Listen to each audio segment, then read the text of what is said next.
يقول الناظم العمري تذكر زمان كان فيه الطيب يذكر، وذاك المجتمع ما فيه منكر، وكل كان مشغول بحاله.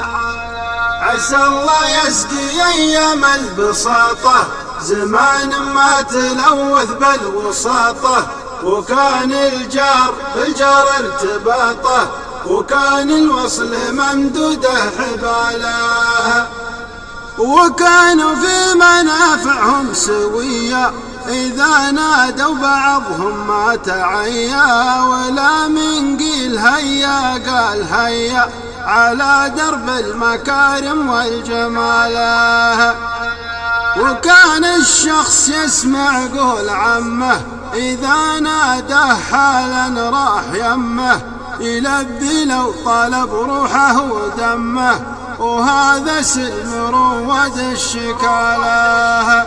عسى الله يسقي أيام البساطة زمان ما تلوث بالوساطة، وكان الجار بالجار ارتباطه، وكان الوصل ممدوده حباله. نهار العيد يلتم الجماعة على ضحك وسواليف وطاعة، وزاروا بعضهم في نصف ساعة ولو ما يشربون إلا بياله، وكان الغيث ينزل كل ليلة نرى المطلع لنا سلسلة، وصارت الأرض بالخضرة جميلة وشكل العشب من شفه ساله.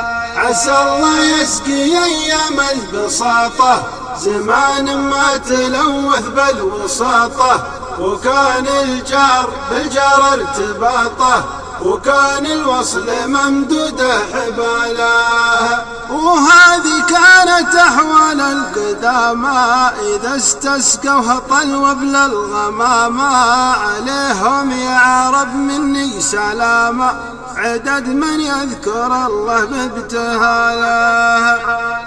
وفي هذا الزمن قل التراحم بعد ذاك التواصي والتلاحم، على العصيان يا كثر التزاحم إذا قفى شر جاء شر بداله. عسى الله يسقي أيام البساطة زمان ما تلوث بالوساطة، وكان الجار بالجار ارتباطه، وكان الوصل ممدوده حباله. كثير الناس يهوون التقاطع بعد ما كان نجم الوصل ساطع، بارز سيف الحسد مسلول قاطع، كثير من هجر عمه وخاله، ويا كم واحد يحسد قريبه على شانه تغانى يا مصيبه، ما وده اخوه يتهنى نصيبه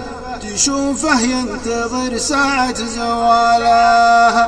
عسى الله يسقي أيام البساطة زمان ما تلوث بالوساطة، وكان الجار بالجار ارتباطه، وكان الوصل ممدوده حباله. وحنا في زمان وضعه قشر تغلب في طباعه داعي الشر، قليل ما تجد لك كلمة بشر فقدها الرجل حتى في عياله. نصلي في السنة 20 مرة للاستسقاء ولا هلي قطرة، بلانا من معاصي مستمرة ترد الخير عنا بأي حاله.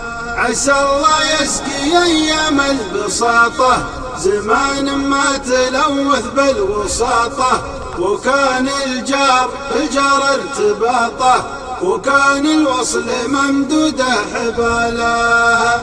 ختاما يا رجاجل اسمحوا لي فأنا وضحت مما شفت حولي، وكان اخطيتكم ووضحوا لي فأنا شاعر قصيد راس ماله.